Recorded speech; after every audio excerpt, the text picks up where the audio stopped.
thank the organizers of the conference for giving me this opportunity to speak in this conference. I've been really enjoying the talks for the last 3 days. Okay, so I'm going to talk about a Spin-1 version of the random energy model. So I know in the audience there are a lot of people who know a lot more about random energy models than me. I'm kind of new to the topic, but I think maybe we have something to say here. This is a work which I have done with Matteo Marsili, who's at ICTP-3SA, and I think I should also add an acknowledgement which I forgot to add here. My visit to ICTP was supported by the Simmons Associateship by the Simmons Foundation for ICTP. And the references for the work are these. So I will mostly be talking about the first reference, but since there's some connection, towards the end, if time allows, I'll briefly also discuss some results of our previous work, which deal with a slightly different kind of a disorder. Okay, so my outline is very brief because there have been no talk. There were some talk, I think, on the first day on p-spin models. So I'll quickly recap the random energy model, the original random energy model with a very simple and beautiful exact freezing transition. Then I'll come to our work, which is kind of a simple extension where we, instead of taking the Ising spins, take the Spin-1 spins to be Spin-1. That is, they have 3 states. And there is also a similar work which was done by Motishaw in 1986, which is slightly different than the way we define the Spin-1 random energy model. So I will try to talk about both of them. And in the end, I will also hopefully talk about the other kind of disorder, which is the random field Spin-1 model. So for the sake of completion, I have just added one slide, that because the idea of classes starts with the idea of the Sherrington-Kirkpatrick model. So I think in this audience, I don't need to say much about it, but still just for the sake of completion. So this is a model which is like a generalization of the Edwards-Anderson model, in the sense that now the Sherrington-Kirkpatrick defined it on an all-to-all graph, and the JIJs are the couplings, which are the random couplings which are quenched, which are taken from a Gaussian distribution of this kind, and the spins SIs are plus minus 1 spins. So there's a frustration in the system because of the fact that these couplings JIJs, they are not the same for every interaction, but they vary depending on they vary from one pair of interaction to another. So long ago, and there have been like more details to the model, to the phase diagram of the system. The phase diagram of the system was shown to have a low temperature spin class phase, which as one increases temperature goes to a paramagnetic phase, and at low temperatures it was also shown that it goes to a mixed phase, and from that it goes through a de-Almeida-Thouless line to a ferromagnetic state. So this is the phase diagram of SK model, which is known since a long time. So let us come to Derrida's random energy model. So to derive the random energy model, one considers the generalized SK model with p-spin interaction. So the Hamiltonian now contains interaction between p-spins, and the couplings now are taken from this distribution. Okay, so in this case, then one can show that using the central limit theorem that the energy of any configuration actually has a distribution which looks like this. And interestingly, when one takes the limit p going to infinity, one can also show that these the distribution, these EI, the energies are IIDs, because the PE1, E2 is just a product of PE1 and PE2. So based on this, the Derrida defined the random energy model as a model with 2 power n energy levels, and in the original model, the energy levels have a Gaussian distribution with mean 0 and variance n by 2, and these E are the independent random variables. The model is very easy to solve. The entropy per spin has a very extremely simple expression, and it is just log 2 minus E square. So one can see that the moment the average value of E is greater than the square root of log 2, entropy essentially is 0 or negative or subextensive, which means there are essentially no configurations with energy larger than this. And if we go from the energy to temperature regime, this converts the EC being square root log 2 converts to the glass transition temperature of TF, which is given by this. So based on this, so the system for T less than TF has entropy 0, so it's a glass, and for T greater than TF, it's just a gas because there's no magnetization in the system. This is the susceptibility plot. Not just that it had a frozen phase below a finite temperature, the random energy model also had showed other feature of the glasses, namely that the magnetic susceptibility in the glass phase was constant and it decayed outside the glass phase. So one could see that though it's an extremely simple model, exactly solvable, it did capture a lot of features of the glass. And I'm not going into the history of random energy model. One can find a lot of work. So since then, one doesn't have to go and motivate it from the Sherrington-Kirkpatrick model. These three are enough to define the random energy model. And in fact, many different probability distributions other than the Gaussian have been studied. And the glass transitions have been, and other features have been found in them. There is also an extension of the random energy model, which is known as GREM, which also incorporate ultramatricity. But we'll not go to GREM, we'll only be talking of REM. So how do we go about the Spin-1 random energy model? So now we have Spin-1, so spin can take 3 values, plus, minus 1 and 0. So we have a system with 3 power n configurations, and we want to build a probability distribution PE, which such that the energy can be drawn from this, and energy is a stochastic IID variable. So we notice that if we have Spin-1s, that is the spin can take 3 values, plus, minus 1 and 0. In that case, one can look at the entire graph as being built of one click and many disconnected paths, in the sense that whenever a spin is 0, that spin will not contribute to the interaction. The only spins which will contribute to the interaction term are the spins which are plus, minus 1. So we can look at the model as something which has a click of say q plus, minus 1 Ising spins and 0 spins. So the only contribution of the random energy would then come from this click. Okay, so that is what we take into consideration.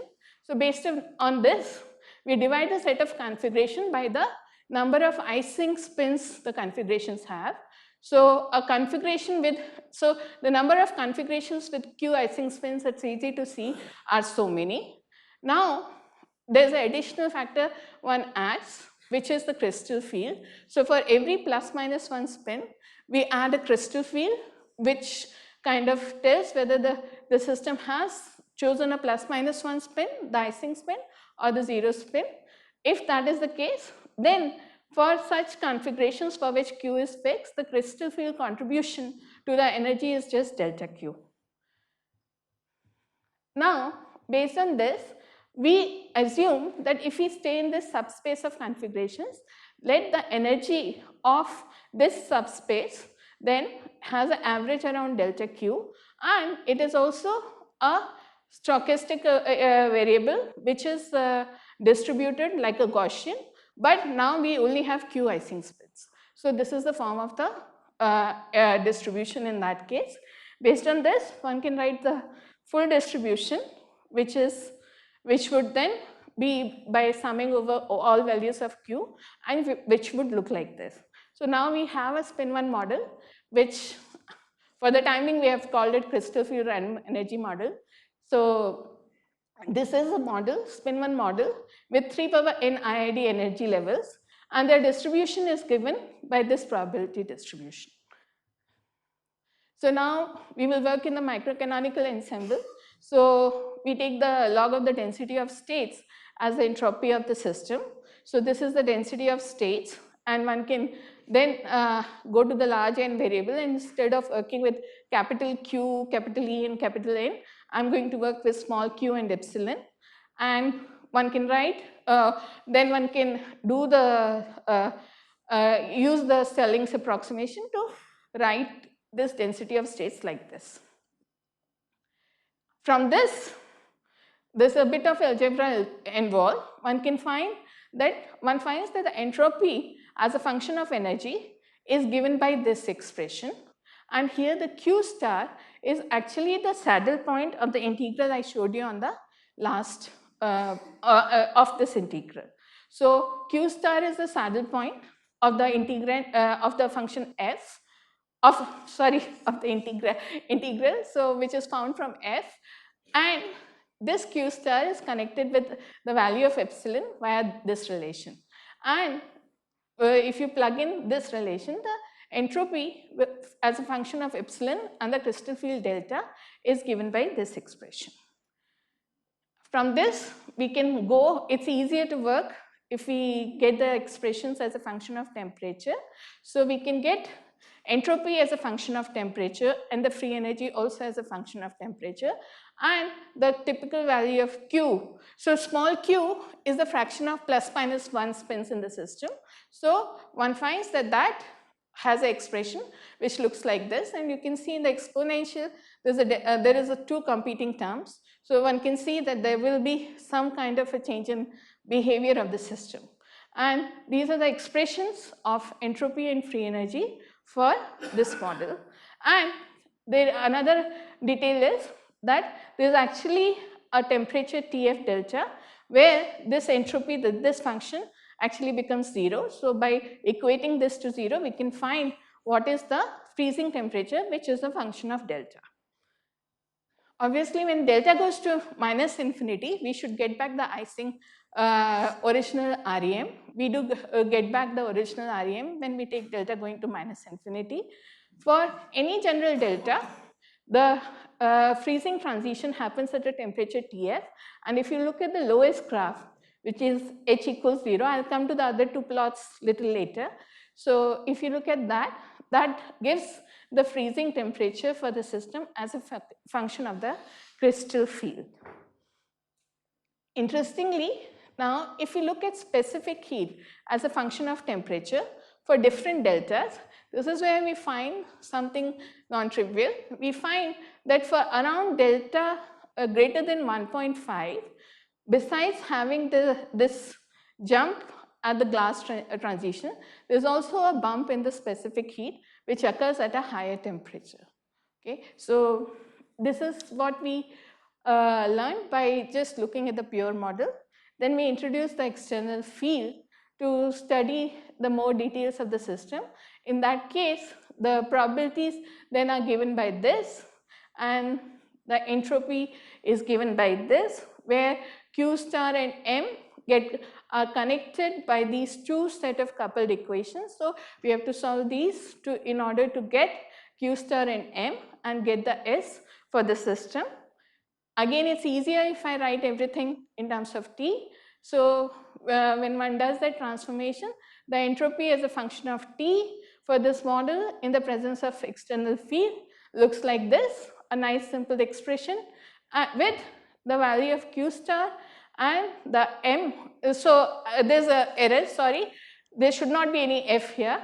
It should all be just M equals Q star times H by T. I copied the wrong expression, sorry. So this is the entropy of the system with the value of Q star, which is the fraction of plus minus 1 spins, and M, the magnetization, being given by this. And the free energy has the same form as before, which is just this, just that the Q star has now the information of the field. Now using this, we can again find the freezing transition, and just like the original random energy model, the freezing transition happens into a mixed ferromagnetic state also here, and these two lines are for H equals 1 and 2, just to show how the freezing temperature changes as we change H. We can also get the Almeida-Thouless lines. We were hoping we will see some non-monotonicity, but we didn't see. So they are just kind of similar to Almeida-Thouless lines in the random energy model, and they look like this. Now, there's something little interesting that we see when we now look at the magnetization. So here I have fixed the external field, and I'm looking at magnetization for different crystal fields. And just like if you recall, I said when the magnetization was 0, the crystal field had a bump. Here, even the magnetization shows an increase with temperature in the region where earlier it was just a simple paramagnet. So if delta is large enough, we again see that the magnetization can increase with increasing temperature. We explore it a little bit more. So here you can see the 3 plots where now the crystal field is fixed. In the previous plot, the magnetic field was fixed.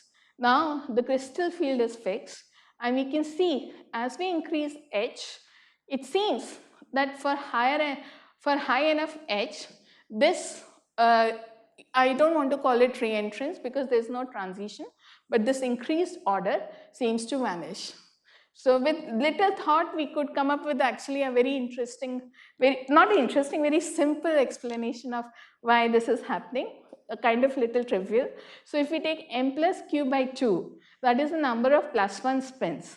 So one can see at the freezing transition, if the number of these +1 spins were less than 1 by 3, which is their value for t going to infinity, then then their number always decreased to go to the t going to infinity limit.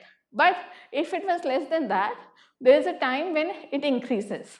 And in this time, -1 spins are also increasing, but if their rate turns out to be slower than the increase of +1 spins, perhaps because of the magnetic field, and hence it gives rise to this increase in magnetization. Whereas one can see if at the glass transition, the number of +1 spins was much more than 1 by 3, then they just simply decayed.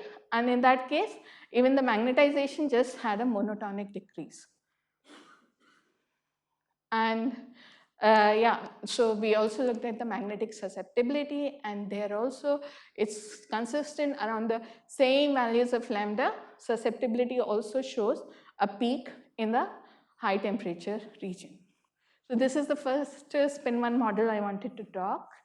And now I'll briefly talk of the work of Peter Mortishaw, which is the 1986 work. And this is based on the Ghatak-Sherrington model. So Ghatak-Sherrington model is a model with Spin-1 particles, and it will actually spin can take value -s to s, but we are going to only consider Spin-1. So it is just like the SK model, but now since we have Spin-1s, we have a crystal field term. So what I have been calling delta, I have called it D here because in the original papers they used D instead of delta for the crystal field. And this model is known to have a phase diagram as a function of temperature and the crystal field. This delta, you can forget, this delta has nothing to do with the delta I've been talking about. It is just some constant where there is a transition between spin glass and a paramagnet, which is continuous at higher temperatures and which becomes first order at lower temperatures. Okay, so now, if one takes a p-spin generalization of the Sherrington-Kirkpatrick model and again do the central limit theorem, one can again come up with a resultant random energy model. And though for finite p, the distribution of energy is Gaussian, the moment you take p going to infinity, there's something interesting going on in the sense that this limit makes the distribution have two different forms.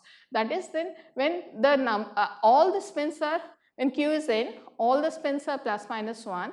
In that case, the distribution is Gaussian with mean n delta Q. There should have been a Q here. I missed it. So it is just like what we took, but we had a Q here, but here there's no Q because Q is n.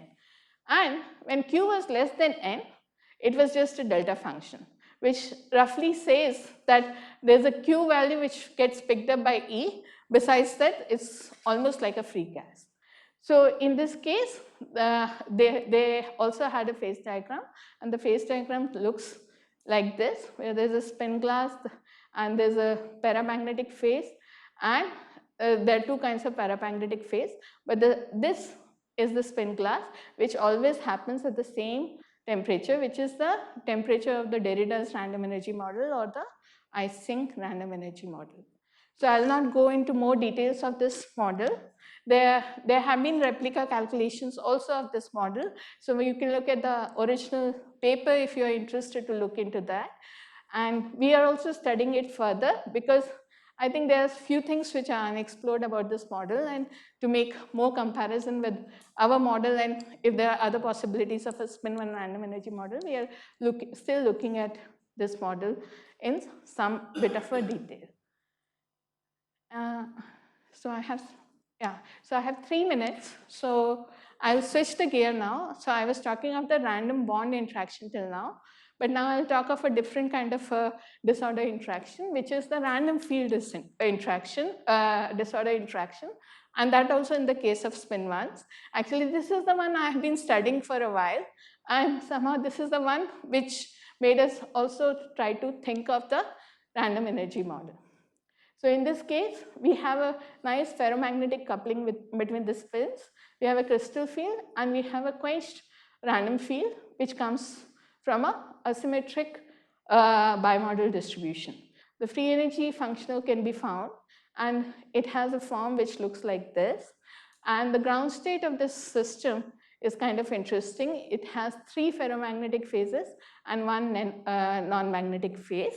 What was especially interesting for us was that when we studied the magnetization of the system, we found as we change the crystal field, there is a value of crystal field where it has a true first order transition from a low magnetization state to a higher magnetization state as we increase temperature. So in this model, we do have a true inverse transition happening in the system.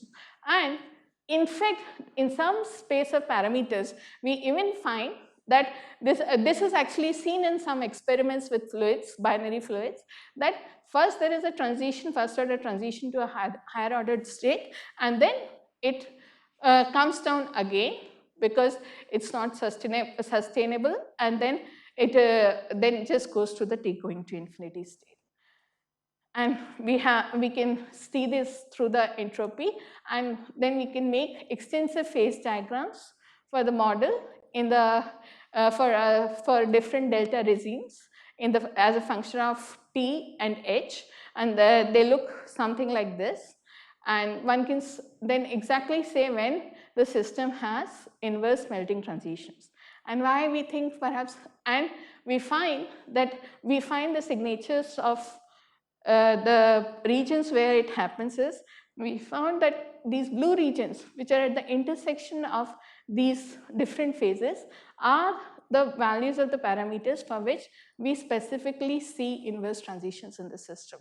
We kind of understand it, and but this is very clear. And for symmetric distribution, there's no inverse transition in the system, and in that case, these green regions also go to 0. So I just have 2 slides more, and just want to say why I'm talking about this. There's actually a lot of studies about where in the disordered systems one do see inverse melting and inverse freezing transitions, and in fact there are even systems like vortex lattices where they have been seen. And I found one paper which came up just last month, which is actually an experimental paper, which was studying a ferroelectric model, which was given by this compound. And when it was doped with ZR, they believe that it produces a random field, and they used actually a, okay, I have not written more details of it, but then they actually model it with a Spin-1 random field system, and they make a comment that maybe it's the random fields which can give rise to inverse melting transition more clearly, because a lot of times the disorder which is mostly studied to look at the inverse transitions mostly is the random bond transition. So this is actually experiment, and if I can dare to say so, it is like experimental realization of the last work which I just showed you. So it's very close in that sense. So I'll end my talk with this short summary that I talked about two simple Spin-1 REM, which showed whose behavior was different from the icing REM, and I also talked of the inverse ordering in general. There seems to be inverse ordering possible the moment we have Spin-1 models with quench disorder. We are still working on these problems, and these are some of the things which some of them I have just thought about it, some of them we're doing a bit. I think there's a quantum version of the original random energy model, and it might be useful to study similarly a quantum version of the Spin-1 random energy model, because we have a way to introduce crystal field which is like a spin orbit effect. And other thing that this is something that we are looking at, and maybe there was Valentina maybe talked about it, the dynamics of the landscape. So that is something also I feel one should is something which I feel, I don't know if how interesting it is something which we are trying to look at, and one can easily add other disorders into it, like the quenched random field disorder, and study it. I have not yet done it. It is doable because I still don't know what is the motivation to study that particular problem. So thank you very much. Thank you for your attention.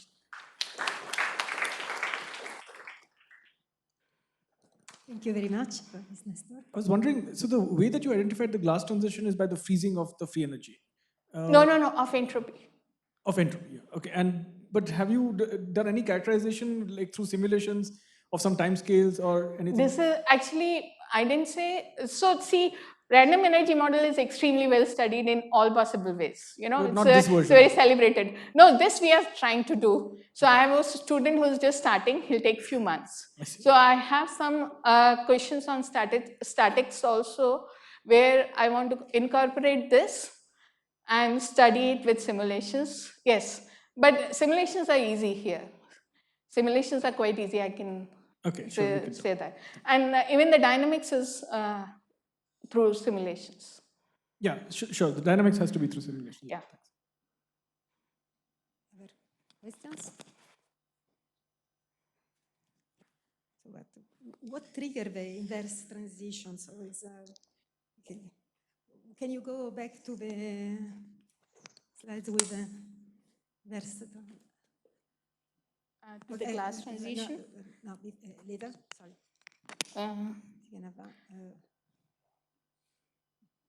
No, Torre band. No, not. Sorry. The one in which there was the inverse transition. Oh, okay, for the random field case. Yes. Okay. Yeah. What characterizes the temperature in which you have?